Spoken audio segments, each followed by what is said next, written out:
আমি সংবিধান কেন সরে ফেলে দেবো? এই সংবিধান দিলে গাত্রদাহ কেন হবে?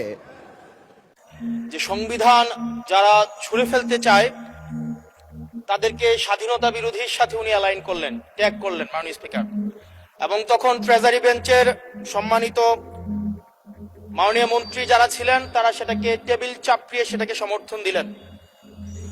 মাননীয় স্পিকার, গণতন্ত্রের জন্য যিনি আপোষহীন লড়াই করে গিয়েছেন বেগম জিয়া, উনি বলেছিলেন যেদিন জনতার সরকার প্রতিষ্ঠিত হবে, যেদিন এই পার্লামেন্ট জনতার সরকারের কাছে যাবে, এদিন এই সংবিধানকে ছুঁড়ে ফেলা হবে।